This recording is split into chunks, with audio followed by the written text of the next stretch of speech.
another interview with Whale of Sound. This time we have the singer of the band Shoreline, Hansol, with us. And yeah, Hansol, do you want to introduce yourself a little bit? Hi, Sebastian. What's up? Thanks for having me. My name is Hansol. I sing and play for the band Shoreline from Münster, Germany. And today I have the honor to speak to you. Yeah, it's great having you. And the special occasion is that your new album will drop in about 2.5 weeks. So Yep. on Friday the 4th. And yeah, are you excited for that? Super excited. We recorded the record, I think it's summer 2020. So, and we finished it and sent it to the label in April 2021. So it's been quite a journey. Yeah, it's been in the works for quite some time now. Yeah. So it'll be finally out Yeah, in a couple of weeks, and we're all pretty looking forward to it. yeah, Yeah, and also a kind of relief. yeah. Final, like the vinyl, the vinyl copies. We received them a couple of days ago, so just in time. Oh yeah, Which is also a big relief. yeah, Yeah, yeah. everything's good. So. It's good that it hasn't to be delayed any further, like with other artists. True. Because we already delayed it or postponed it once, at least in our calendars, without making it public. But we originally planned to release it on December 3rd, I guess. Okay. The day we were supposed to go on tour with Nathan Gray, Yeah. who also had to postpone his vinyl release date, right? Yeah. So yeah, but like I said, just received the copies. Awesome. Everything's good. So I'm looking forward to receiving mine. Oh yeah, cool. Yeah. So talking about your album, it's called Growth, and Yep. my first question is, as we can see your first album right behind me, would you say there's been a lot of growth in the band since Eat My Soul, and how did that affect songwriting this time? Oh yeah, 100%. I think, first of all, we had a lineup change. Our current bassist, Christopher, Mm-hmm. Christoph, his name is not Christopher. What the fuck? So you have a new member now. Yeah. His name is Christoph, a German name, Christoph, and he stepped in as Tobias, founding member of Shoreline. He had to prioritize different things in his life. So that's the first big change. And also, I'd like to think that we grew equally as musicians and as people. So I do think that the songs that we've written for Growth are better than the ones that we've written for Eat My Soul. And I do think that the lyrical content is also not better. I think it's just very different topics, which were a product of us growing as human beings, as cheesy as that sounds. Yeah. Yeah. It changed a lot from being very personal and singing about the tour life and personal matters to the underlying problems in our society right now. And Yeah. that's really interesting for a young band to be that vocal about the problems you see in society. Is it really? Because I think, and I said this a lot in other interviews, I think as a punk band, speaking about veganism or speaking about like writing anti-racist songs is nothing exciting at all. Like that's at true, least yeah. that's what I thought a couple months back. Yeah. Because it's nothing new, Yeah. like per se, right? Yeah. But we figured that all these topics that we found through bands like Anti-Flag, Strike Anywhere, even bands like Rise Against, those other bands like that we grew up listening to, and they already put like those topics down so well. Like they did it in such an eloquent manner that we were unsure if we could add something to it. But we also realized that the context of the songs, for example, a song like "Fuck the Flag" or "Fuck You" from Anti-Flag. Do you know that Yeah. song? I learned playing guitar to that song. Okay. So, and but the context of that song, like just being an anti-nationalist song in the 2000s, is such a different one than it is now, or even for veganism. Right? I think bands like Propaganda speaking about like a meatless diet in 2002 has a different context that we have right now, right, with the climate crisis and all the issues that animal products bring with it. So, yeah, I think it became exciting again, at least for me. Yeah, and you also have woven in the personal matter, for example, with anti-Asian racism in Konnichiwa, which is, I can imagine, a very personal song for you. And you've also incorporated another artist of Asian descent, Koji, on that track. Yeah, that's correct. How did that come together? So meeting Koji was probably one of the most important, they were one of the most important people that I met in the last couple years, I'd say, because the moment when we met, that's when a lot of reflection and a lot of processing of my cultural identity started. Because up to that point, of course, I knew that I was Asian, and I knew that I looked different than anyone else at all occasions. Yeah. Like in school, maybe there was like one or two Asian people.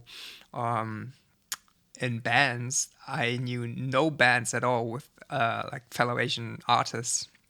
So that was the first time I realized, hey, is this an environment? Talking about the music scene that I was involved with. Is this a cool place for a person like me? Yeah. And why is it that everyone else is white? And why is it that I wished that I was white up until I was 20, 21 years old? So the process of reflecting on all these things and like stepping into my power of who I am and what my Asian heritage meant or still means to me. That was all. I don't think this is all just because of Koji, but they started a lot of it, I'd say. So when we wrote Konnichiwa, it felt very natural to ask them if they would join. Yeah, it's a powerful song, which of course plays with the idea that, oh yeah, you're Asian, you say konnichiwa as a greeting, even though you're Korean descent, which is obviously totally different from Japanese or Chinese people. That's especially the chorus with this anger lingering in your singing, which is, I think it's sometimes less on this album. You sing a lot more cleanly. You sing, it feels like you've improved your singing a lot since Eat My Soul. And is that also something you try to work on, or did that just come naturally with playing more shows and now recording your new album? Oh, I tried so hard getting better with my vocals, because I do remember recording Eat My Soul, and a producer and engineer, his name is Jochen. He told me like, okay, I get where you are coming from, and this is all very punk music, right? But dude, you started writing songs where vocal melodies do matter, so try to sing them properly. And I think it's funny that you said that I'm singing a bit more calmly on the new record, because I think that's true, but that's also the first record where I am shouting in songs. Yeah. And I discovered that I am able to shout right when the pandemic began. So that's the very first time that we are doing shouts on a Shoreline record. Okay. So yeah, I think the spectrum just broadened up. Yeah. Yeah. Yeah, I think the song most evident for this is I always confuse the two, distant or disconnected, where it's this really hard breakdown and then you just continue with the like happy verse. Yeah, sure. It's disconnected. Yeah. I do like the breakdown of that song a lot. I think that was the part of the song that sold it to me, because it's so heavy and the lyrics are so aggressive, but the rest of the song is just such good pop melodies. And I can say that because I did not write the song. Oh, okay. Actually, Julius, our guitar player, he wrote the song and also all the melodies. So I can say that the song is great without bragging. Yeah. Yeah, when I first heard it, was like, oh, this is nice. This is a happy song, and oh my god, there it comes. There it goes. It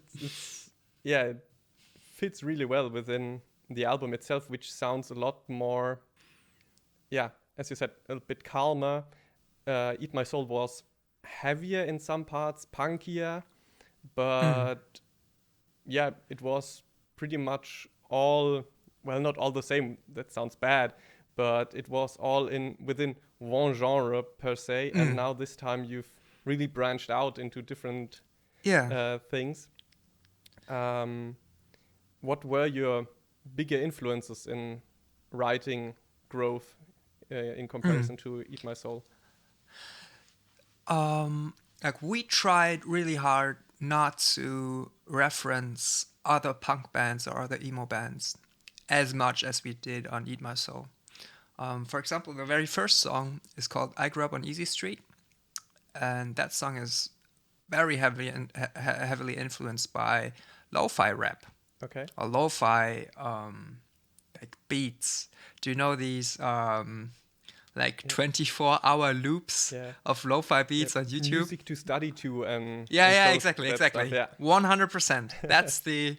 That is the influence for that song, because it's just like the first chords, and it's just two chords, right? And they and it stays within these two chords, which is very unusual for us and also for a punk band, because it's not it does not really make sense in that kind of way.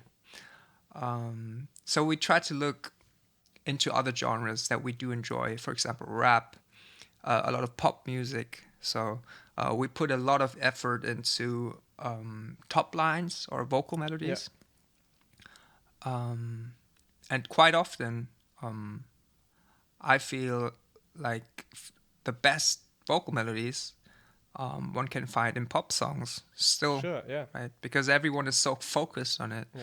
I just saw an interview with Adele the other day, and she said the number one best advice that she's ever gotten from anyone concerning music was that the hook or the chorus is king in the song. And now I would totally agree, at least for the music that we're doing right now, or what we've tried with Growth. And before that, I would strongly disagree. I would say, what's with the breakdown? What's with the drums? What's with the guitar sound? Of course, these things still do matter and are important to us, but we put so much more effort into vocal melodies right now. And which is the reason why I had to step up my game. It's some parts reminded me of, for example, I don't know if you know 100th. They changed drastically from hardcore to electronic pop. Yeah. That some songs reminded me of that, or even bands like Ways Away or Hot Water Music, which are a bit poppier. Cool. And Yeah. Ways Away is a good example, because I think Ways they have so catchy choruses Yeah. and so catchy hooks, but still remain punk Yeah. as fuck. Yeah, Yeah. for sure. Yeah. Yeah. And they also tell stories of their lives. So yeah, that's Yeah, yeah. awesome. And coming back, well, Ways Away is a great segue because the singer of Ways Away is also the singer of Stick to Your Guns, and Stick to Your Guns are also on N-Hits record. Like you are now, Yeah. together with Boys That's Fire and Hot Water Music and many more. How does that Yeah. feel being on such great of a label, even though they don't release that much? Yeah. It feels great. Sick company, right? Yeah. I mean, being on that label is important to us, not because, or not solely because there are other bands that are fantastic and that are 100 times bigger than us. Because we are, like, right now, I think, one of the smallest bands on the label, which can be a good thing and which can be a difficult thing. In this particular case, it's a good thing, I'd say. I also, like, the reason why it is important to us is that we know Oise for quite some time now. Yeah. He played in a punk band called Rattay Parade, which was very influential to me when I was 16 or 17 years old. And we like to think that if you are working with someone who is also from that DIY hardcore background, we do not have to explain anything. Like, we don't have to explain that we don't want to, like, produce, like, just cheap shit. Yeah. Which was not fair which is not fair trade, which is not vegan. Like, we have all these ethics that we share with Entities and that we share with that team. That makes us feel very comfortable being on that label. Yeah, and it's also a great opportunity to get to be known to a wider audience. For sure. This was how I discovered you guys, because you released your first single, Meet for Youth. Oh, nice. Was the first Yeah, one. exactly. Yeah. And unfortunately your tour with Nathan Gray didn't happen. True. But hopefully next year you can, or this year, it's already January. Yeah, it's this year. You will be able to tour again, and hopefully many people will be able to discover you. Yeah, I hope so. Yeah, it would be great. Would be sick. Let's talk about growth a little bit more, because not only anti-Asian racism is part of the topics of the album, but also white privilege. Let's frame it this way. And as you said, climate change. You have 2-3 songs about how white people can be a little bit privileged with the first song, I Grew Up on Easy Street, and with White Boy, what is it called? White Boys Club. Yeah, White Boys Club. You want to go a little bit more into detail on that? Yeah, for sure. I think it is not only about white privilege. I think it is, in general, about reflecting on your privileges, on my privileges. Because even though I am Asian, and even though I am not white, I have a lot of privileges in my life. Like, I grew up in a family that was able to grant me, like, of course, food, housing, etc., but also who allowed me to become a physician, like, who allowed me to be in med school, to visit a good school, and to have that support, right? So I Grew Up on Easy Street is, on one hand, like, looking back on what you were able to do because of luck and because of how, because of the privileges that we have, and, like, thinking about what you can do with it and not let it go to waste, and just live for yourself. In the context of how capitalism works, right? So it's kind of weird that people tend to idolize people like Elon Musk or Jeff Bezos, or not even those people who are, I think, who are seen as evil in by a lot of people, Yeah. but still, so many people in my near environment would strive or would see becoming a millionaire a good thing, or who would try to achieve becoming a millionaire, Yeah. who would say that this is something, something to strive for, instead of like showing solidarity with people in their class or quote unquote class or whatever you want to call it, Yeah. and believing that you'd be closer to Jeff Bezos or being closer to a millionaire, and thus like arguing that, I don't know, we shouldn't tax the rich, like tax the ultra rich, but still you are like making 40K a year. Like, what the fuck are you talking about? Yeah. You should show solidarity with all the people Yeah. like left and right from you, instead of aiming for something that you are definitely not becoming. Like, Yeah. I don't know if I articulated that good enough. It's you are not critiquing the privilege per se, but you're critiquing the way people handle their privilege Yeah. and their I mean, the thing with privilege is you are born, like most of the time, you are born into it, right? So there's no shame really in being white. There's no shame in like growing up in a rich family. But I think it's up to you. Exactly. Yeah. So I think that's what we're talking about in I Grew Up on Easy Street. And White Boys Club is a song that is talking about our position in the music scene. Like we are coming from this hardcore and punk scene, DIY scene in Germany, which is all, or not even just in Germany, but I think in general it is always pretending to be such an open-minded and such a welcoming scene, which is definitely not the case in like a lot of times. Yeah. If you're at a concert in wherever, like in Hamburg, in Germany, there will be probably just 100 white dudes.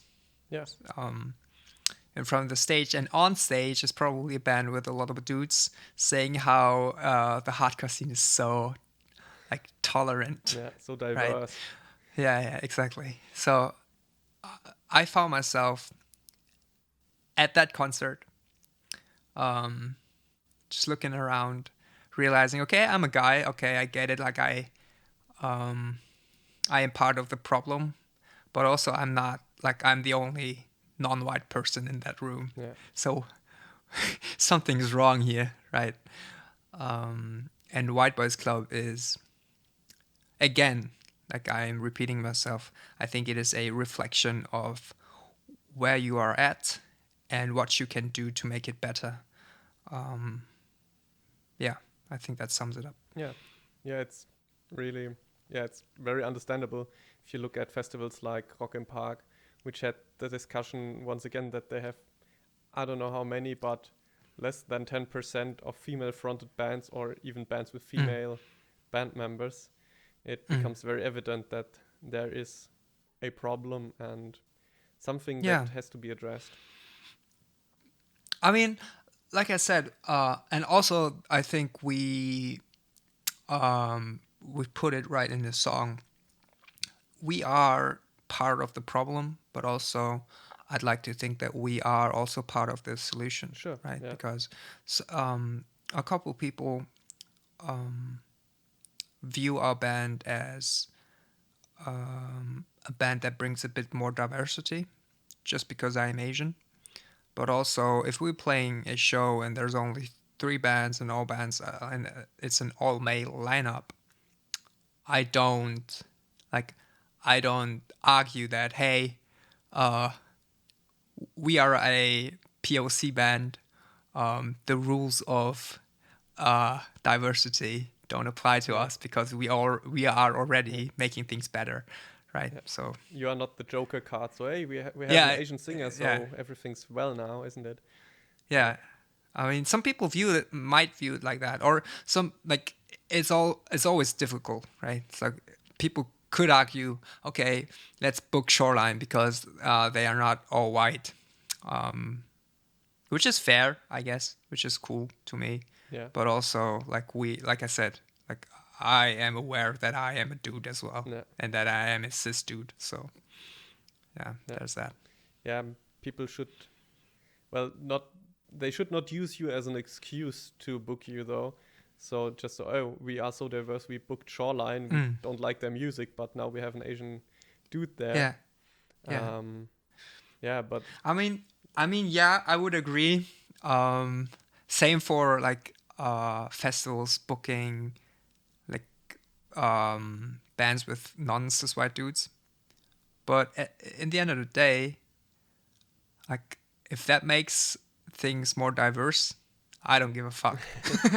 If someone is just sitting there with so much calculation, yeah, like I don't care. If you want to book us because I am Asian, I don't feel offended. I think it's at least you thought about it. yeah. Yeah. And also the audience will get the message, hopefully, from you Yeah. delivered. Yeah.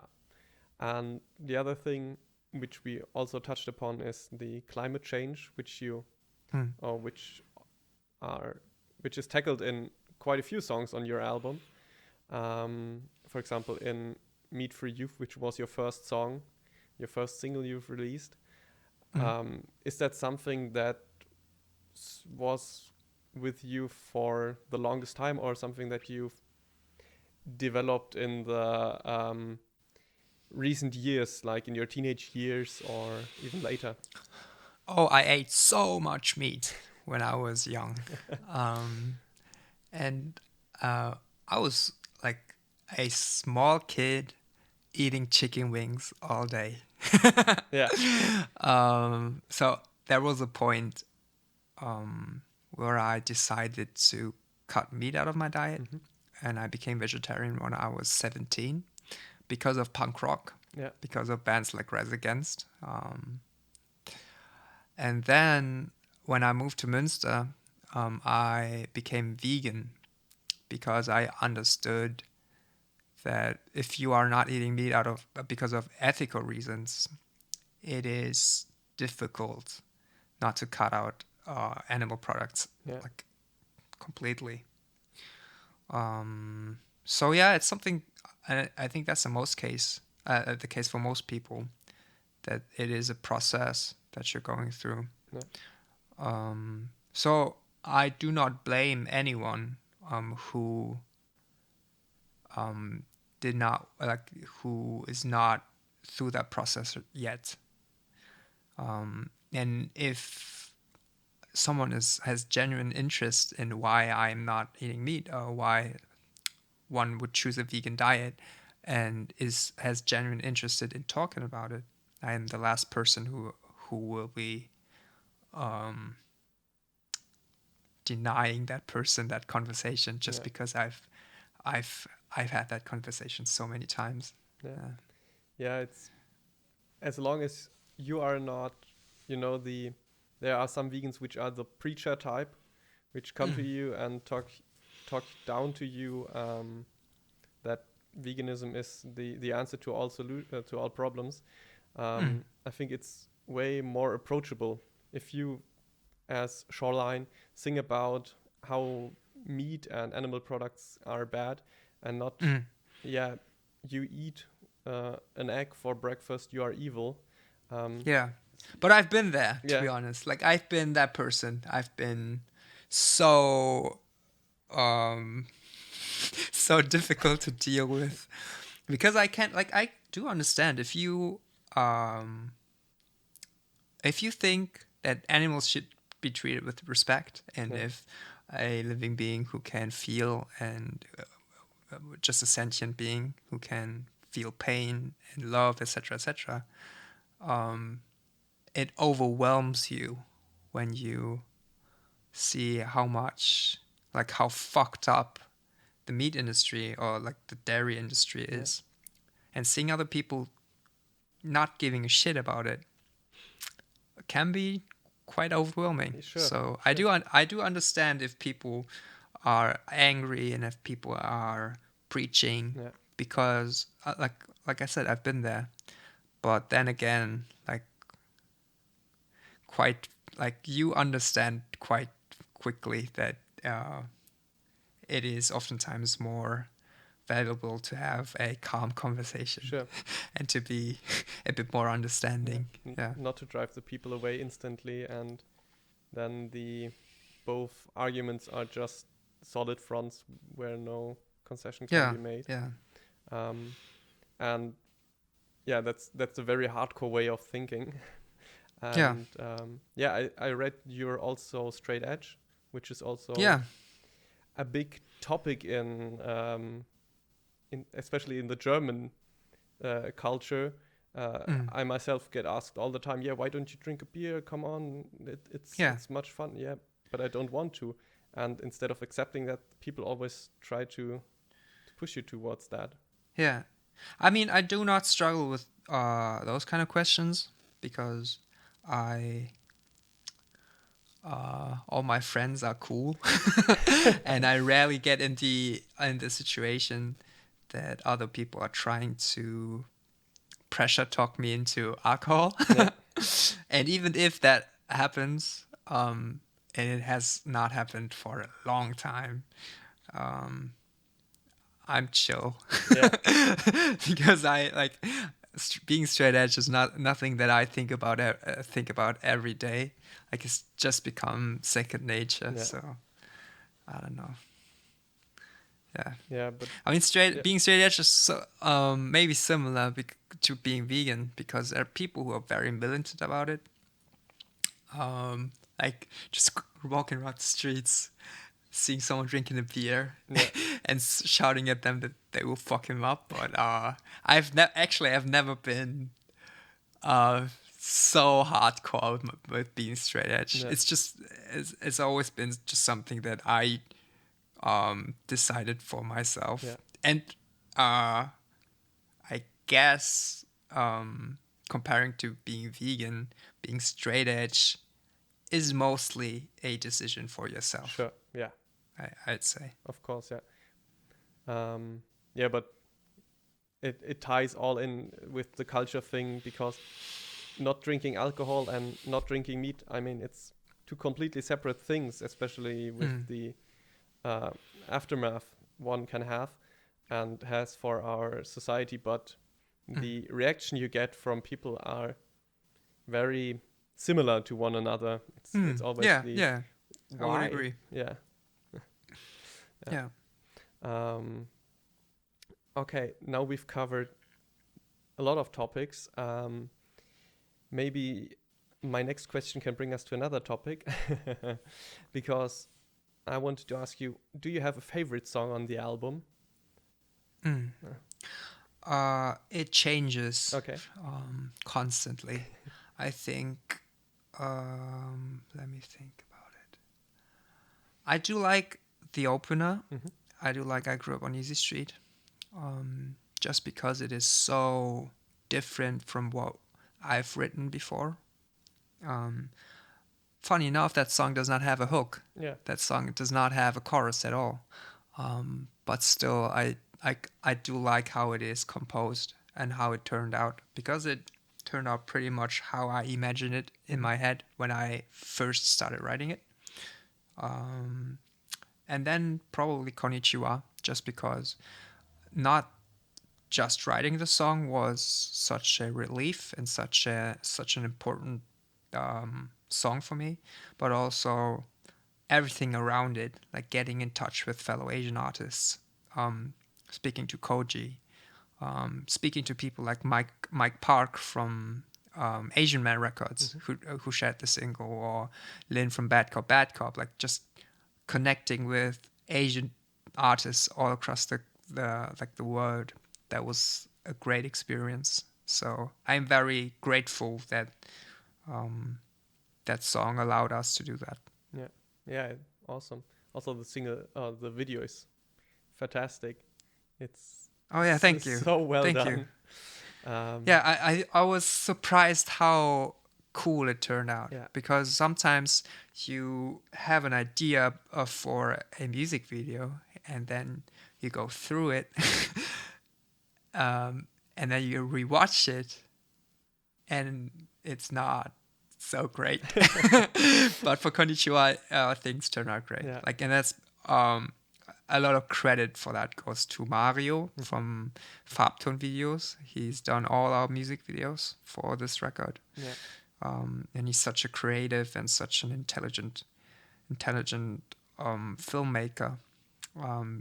I do think that he takes a lot of credit for all the videos being so beautiful. Yeah, they are all pretty imaginative. The one for Sanctuary has a room in front of a backdrop, which you can only see when the camera zooms out. Distant has you lying on the floor with people running in front of you. Meat for Youth has all of you butchering poor watermelons and stuff. That was fun. Yeah, it's such a subversion of what you would normally expect with you guys hunting pumpkins, butchering watermelons. Leech, fishing leech out of waters. Yes. Yeah, that was fun. Yeah, and it was also a good representation of you as a band, of your ideals and stuff. And speaking of Sanctuary, you work together with Brian McTernan of Be Well. Yeah. Once again on another Entids record release, his voice. And yes, Sanctuary is, in my opinion, the hardest song of the album. What was the idea behind writing a really punk hardcore song for that album? So that song is, for a lot of times, also my favorite song of the record, depending on when you ask me, because it is so heavy. That was also one of the first songs where I would shout. Yeah. And also the hook and the chorus is so damn heavy that when we did the demo for it, I already knew that I wanted to have this song on the record, just because I wanted to be a hardcore band for once in my life. Because all the other songs, and also like the new songs that we're writing right now, are so poppy, and I love it. Yeah. Obviously, but I got a hardcore kid. Like, I am a hardcore kid, I'd say, and having that song on the record is so cool. Yeah. I can imagine the audience going wild when you play that live. Yeah. Like, we did three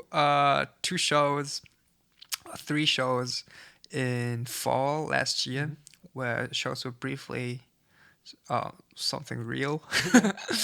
And it was cool. It was nuts. It was great. Yeah. Yes, but and we are opening the set with that song. We opened the set with that song. So, it's pretty heavy. And did the collab with Brian come through Entids, or did you have him in mind? Oh yeah, both. Like, we had him in mind for that song, but just because how cool would it be having Brian McTernan sing on the hardcore song of the record, and Oisey is close to him because of Be Well, and because Brian is mixing and producing so many Entids records. Oisey just sent in a mail, and we got in touch, and it was very uncomplicated. Said a word. Yeah. Yeah, awesome. Well, since 2020, there's one topic you gotta talk about with musicians, which is the virus, the pandemic. How has that influenced you and the band, and especially the songwriting, since Eat My Soul was written mostly on tour, I've read? and now you didn't have the chance to ride it on tour. Yeah. I think it actually was in our favor, at least in 2020, because we had so much time to do the record and to do it properly. I think we did 8 weeks of pre-production, Okay. about 8 weeks, and then like really going and rehearsing the songs every single day, like from 10 a.m. to 10 p.m. And that was because COVID allowed us to do that. Right? Sure, yeah. And also, I remember when we were still on tour, we were on tour with a band called Smile and Burn from Berlin. And we were planning on recording 2 songs, 2 singles. Like that was the plan when we were still thinking that 2020 would be a great touring year for us. Of course. And we had a couple of demos written for that session. And I'm so happy that we did not record these songs because I think we had like 5 or 6 demos, and then we picked like the 2 best songs of that bunch, and then we went on and wrote 35 demos. Oh boy! And from that 35 demos, we picked the 12 ones that is now Growth, the new record. So we had so much more time and so much more capacity for like just doing more songs and doing like just trying to do better one and to try to do better one after that. And so yeah, I'm pretty happy that we did not record these 2 songs.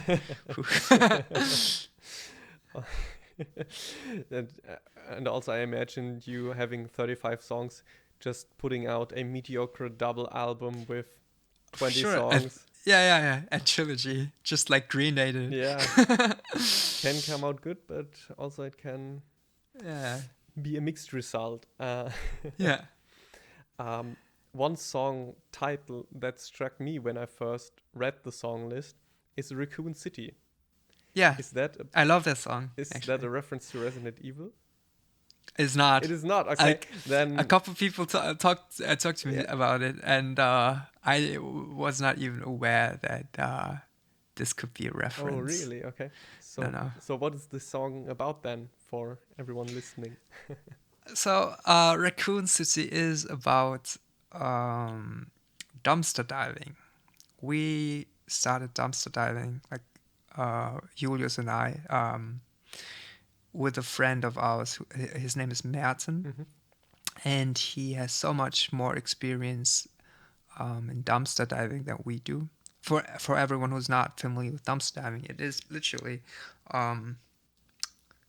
what it is. Yeah. So supermarkets, just big supermarket chains in Germany, for example, Edeka or Rewe, they waste so much food, especially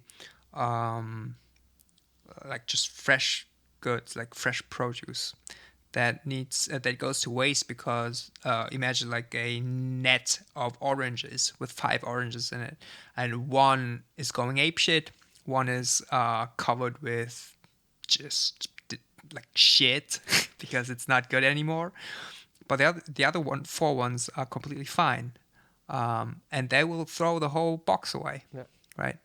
Unfortunately, because they have to, which is exactly stupid. Yeah. Also, if the also I think because like opening the box, getting the 4 ones out, and repacking them would be more expensive than just throwing them away and like ordering new ones. Also, the stuff with the best eaten before date, once it is passed, they can't sell it anymore, even though it's an arbitrary date in most cases, and they could easily sell it, but they can't because of law shit. So it is about that topic, like how crazy it is that we waste so much food, and dumpster diving is illegal in Germany because I think your trash is seen as your property Yes, still. it's stealing. And if someone, yeah, exactly. Right. And even like, it could be considered, and I don't know the exact term, but it could be considered like heavy stealing, if that's if that's a term. Yeah. If you are, for example, going over a fence to get it, Yeah. which is so crazy that it is like the same considered as like the same crime as breaking into someone's flat Yeah. and stealing a TV. Like the term for it is the same one, even though I'm sure, or at least I hope, that the judges will make a difference if we were stealing 2 oranges from a waste bin No. or stealing No. someone's TV. But like Raccoon City, the name just comes from me thinking like, when we are all asleep, all these little animals will crawl into those waste bins and get all the nice fruit and vegetables out of it. So I thought it was like a sweet metaphor for dumpster diving. Yeah. In the first verse, you sing something. We are like parasites or something. Yeah. In that case, and that just cemented the thought of Raccoon City, the Resident Evil reference, because this is the city gets nuked because there's a parasite or a virus, and that way, it's. I don't know why they put it on there, but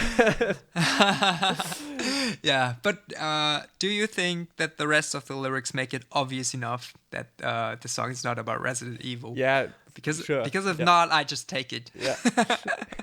And it especially also with your explanation, it's very clear that it is not. But when you are just casually listening to it, and then this, parasite. Oh, yeah, okay. I don't know why, but I like Resident Evil. Okay. Yeah, but I can see where this is coming from, of course. Yeah. Okay, one question about your band. You said, or I think I read it in the, you recorded an off-the-stage session with Rockpalast, which is a great honor because Rockpalast is this institution in Germany. And there the info was that you started in 2016 with Shoreline. Like we played our first show in 2016, and we started rehearsing for it just 2 or 3 months ahead. And that, which I found really interesting, that no one of you really had practice on their instruments. Is that true? It is half true, half a lie, because like we all knew how to play our instruments. Like we all played in other bands previously to Shoreline, which does not mean that we were good at it. So yeah, I think Toby, our the bassist at that time, he learned how to play bass because he was just a guitarist. Okay. Like the classic the classic story. Yeah. You know it. We have 2 guitarists, come on, play the bass. Yeah. And the worst one gets to pick the bass. Yeah. But we definitely learned how to play our instruments in a certain way, because we just got better at it. And we for example, what we talked about earlier with my singing and just with my vocals in general. I thought I knew how to sing, but the longer you do it and the more experience you gather, the more you understand that actually, no, you you could not sing. You had no idea what you were doing, but that's what makes it also so much fun. Right? Yeah, especially the evolution. You can see the groundwork on Eat My Soul with clean guitars above the heavy drums and you singing, but it's much more refined now on Growth. Thank you. I appreciate that. Do you still go back and listen to to Eat My Soul a lot, or? I rarely do on purpose. Like I will listen to playlists, and here and there they will pop up a song of Eat My Soul, and I oh man, I cannot enjoy it. Really? Like I do like I let it play through Mhm. because of Spotify.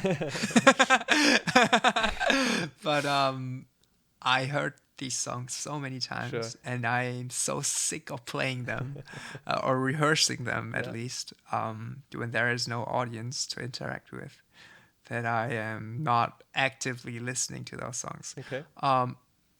At least the singles. Like I think I have not heard like the songs on Eat My Soul that are like track number 10, 11, 12. I haven't listened to those songs for quite a while. Okay. And I think I would enjoy listening to them now. Yeah. Okay. Mainly because of nostalgia, I think. Sure. Yeah. Yeah. Band Broken is the one song that always plays after I've listened to bands like Sperling, Nathan Gray, and stuff. Ah, nice. And it's always like, oh, I know that start. I've listened to it countless times now. Nice. Thank you. And another hopeful question for you. Is Yeah. there any band you'd love to go on tour with once everything opens up again? Oh, just because we mentioned it earlier, I would love to go on tour with Ways Away. Yeah. We had a very brief conversation on Instagram a couple of weeks ago where we just, like the conversation was literally, Ways Away texted us and said, hey, we like your new song.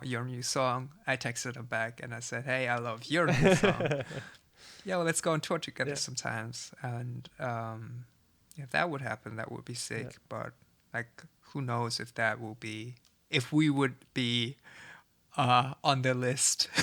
Because still Maze Ways, like, even though it is a side project band, of course those people are like so much more experienced in the music industry, etc., etc., etc. Right. So Ways Away would be fun, I think. And then I think there are like a lot of other bands that we'd love to tour with. Number one would be Title Fight. Okay. But I don't see that coming, to be honest, because like the band alone is not around anymore. Yeah, sure.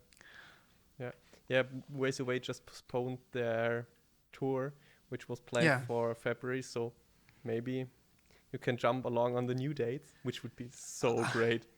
Yeah, which would be sick. Yeah, would be sick. Let's see. Well, both thumbs pressed for you guys. Yeah. Yeah, I think that's it for today. Nice. Talking about your album and stuff was really nice having you. Yeah, thanks for having me. It was fun. Yeah, it was really, really nice talking to you. And yeah, I hope your album will be a huge success. I do hope so too. That all the vinyl editions get sold out. I think some are already. Like some are. The screen print one. The screen printed one is sold out, and I think the orange blue mixed one is close to being sold out. Awesome. Yeah.